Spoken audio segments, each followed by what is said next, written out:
Hello, one and all, as my review of The Promised Neverland Season 2, Episode 6. And can we just take a minute to appreciate the fact that Norman is back? And you know, all these years spent apart from Emma, he spent that time thinking, okay, what can I do to make her happy? What can I do to make her smile? And the answer he's come up with is, I'm gonna commit mass genocide via chemical warfare! Yay! No, bad, Norman, bad. I mean, they say it is the thought that counts, but I don't think that logic applies when you're violating the Geneva Convention in several different ways. Oh boy. Though I did just absolutely love the reunion, the hugging, the crying. Oh god, and then when Norman realized that Emma's missing her ear, she says, oh yeah, I left that at the house. Like she's, talking about a scarf she forgot. It's her freaking ear that she cut off! Oh, I love that. And then Ray came in and slapped Norman, which, definitely necessary. I mean, Norman basically sacrificed himself to, protect them. They didn't want him to sacrifice himself. They didn't want him to go to his death like that. But he did it, for the greater good. And he accepts that, and then he gets in for the hug, and it's just a group hug. It's so sweet, so amazing. Absolutely freaking love it. Everyone else, though, had a fairly muted reaction over him being back. I mean, yeah, they were happy, but nowhere near as happy, crying, all that, like Emma and Ray were. I mean, I get it. Emma and Ray were definitely much closer to Norman than the rest of them, but people, seriously, your brother who was dead is alive again. Celebrate! And then we get some info on where Norman's been these last, I think, 2 years at this point. Basically, he was not murdered when Isabella took him to the gates, which I don't think a lot of us were actually expecting, I mean, they didn't show his death. That's a very clear sign that he was still alive somehow, some way. And instead he was taken to the Lambda testing facility where they were trying to make better meats, better children that had better qualities for the demons that made them more delicious, And that resulted in, well, basically, as Norman seems to describe them, super soldiers. So yeah, Norman's gang, his subordinates, they apparently are super soldiers with super strength and super abilities. I am very, very excited to see them, in action, hopefully in the next couple episodes. Norman, though, sadly, was not drugged, so he's just normal, super smart kid, which, I mean, it's probably for the best, but seriously, I think we would all love if Norman came back and he was basically, the Hulk, able to turn into a giant, massive muscles at the drop of the hat. Oh, that would have been funny. That would have been very, very funny. We also learned that Norman was saved by a SME, a subordinate of William Minerva, who was also the person who gave the pen to Sister Crone way, way back when. So I guess that was, their plan to save the kids, to give the pens to sisters, moms, whatever, so they would eventually pass down to the kids, and the kids could, use it if they ever managed to find some way, somehow, to escape the farms. Also, it's very interesting to know his name is Smee, as in the first mate of Captain Hook. I mean, that's Peter Pan, Neverland, all that, so I guess I would make William Minerva Captain Hook then? The only adults in a world full of children? I'm curious about that metaphor. But anyway, the big revelation of this episode, which I think was definitely hinted at a bit last episode, is that if demons don't continue to eat human meat, they will degenerate and turn into monstrosities, like we saw last episode, those kids, Apparently they weren't eating enough meat, they weren't getting enough food, and because of that they were starting to turn into just horrible feral monsters, which is why those two demons were trying to, hunt down Emma and Ray, kill them, and feed them to their kids so they wouldn't become feral, essentially. I honestly have to feel a little bit bad for them, especially now that those kids are definitely going to die, though maybe not by themselves, because Norman's plan is to release his poison gas across this entire town, the town Emma, Ray, and the rest of them staying in, the town where there was that nice old blind demon who kept bringing them food. That's town, which definitely makes it feel, a little bit more impactful. That's where he's going to start. If he's like, oh, I'm going to go kill the entire world, starting, I don't know, in the big capital city over there, that would have been one thing. But starting at, in the town where Emma is currently staying, that just feels much more personal. It does explain a bit more about why she's so upset about this, because like I said, that demon was really nice to them. I mean, yes, he didn't know they were human. He probably didn't know they were human, but still, I mean, he was just no different than any other person. And then there were Sonja and Mujica as well. I mean, they're not in this town, but from them, Emma learned, okay, demons can be normal. They can be human. They are just like us. Probably because they eat us. Which, yeah, demons gain intelligence by eating humans, so they are essentially just like us. Just like a parrot talk, just like us, because it's copying what it's gotten from us. Fascinating. And everyone is surprisingly happy about the chance to go on a mass demon killing spree. I mean, really, they are just over the moon about it, seemingly to completely forget about Sonja and Mujica, the demons that actually help them. I mean, seriously, their names don't get brought up till like halfway through this episode, hours and hours after Norman explained the plan to them. Like, seriously, in all that time, Ray was the only one who thought about Sonja and Mujica? Are you kidding me? And Emma really, really wants to say something here, really wants to say that she doesn't want to be part of this plan, but at the same time, they're doing this plan for her, so to save her, take the burden off her shoulders, and if she goes against it, if she stops the plan, then that means that there's a very, very high probability that someone she loves is gonna die, either Phil back at the farm, or the rest of them when they get captured. One way or another, if she goes against this plan, if she tells Norman not to do it, somebody is probably going to die, and that's, makes it very hard for her to say anything against it, for her to fight against the plan.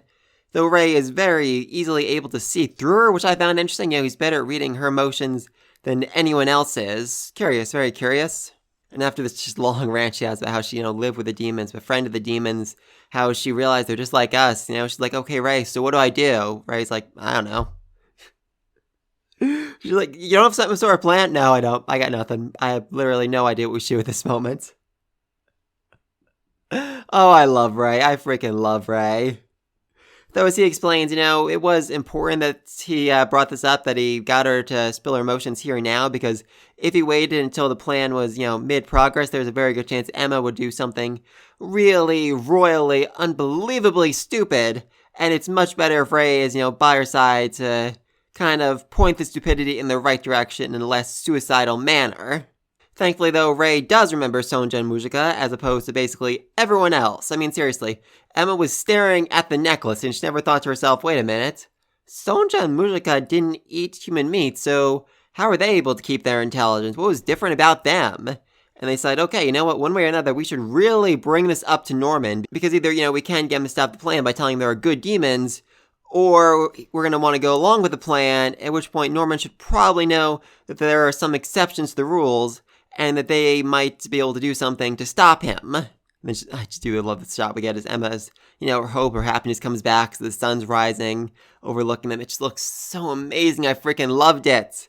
Oh, seriously, this series does have some amazing shots from time to time. Anyway, then we get to Norman's base. Though I do think I need to clarify something here. I'm seeing some complaints online, people saying, well, why did Norman keep the kids in that temple? Why didn't he bring them somewhere else if, the farms and Lambda were after them? And, how is Norman building all these massive drugs in this tiny little base? I don't think this is actually Norman's base. I think this is more just a temporary holdout, near the town where he's going to experiment with his drug use. Because Norman say, the base I have, set up by Smee and William Minerva, it's got baths and beds for all of you. I mean, this place is so small, I don't even think all the kids could, lay there long ways. So yeah, this is definitely just a temporary holdout, and the actual base is probably further away. That might be where he's making the drug. I'm actually not sure about that. A lot of things have changed from the manga. The one thing I'm glad they kept is Norman's subordinates. We lost a lot of characters to this anime adaptation. I really didn't know if, they'd stick around or not, but they did. Sislo, Barbara, Vincent, Zazie, the whole bunch of them. And I just love how the anime kept the fact they are, really loyal to Norman, referring to him as the serious Winter Emperor.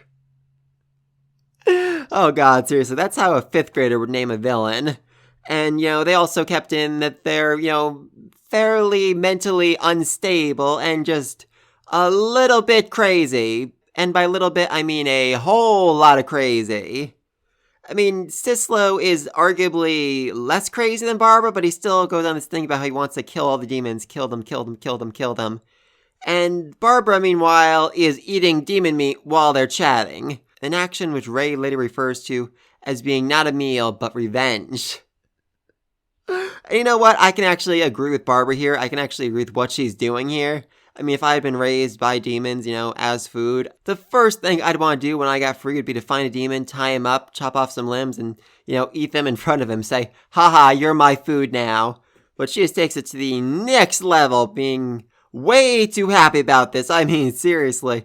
And then when she realizes that Emma is kind of disgusted by her, she gets really, really angry. Terrifyingly angry. Oh, Barbara, I love you. Thankfully, Sisla and Vince are able to calm her down, but again, they confirm, listen, We're not as crazy as her, but we're still all on board with the plan. We want to wipe out all the demons. It's the best plan. It's the only way we can assure our safety, save our family, all that fun stuff. And then Norman gets back, and as Emma and Ray begin to explain how they met Sonja and Mujica, Norman gets really, really freaked out.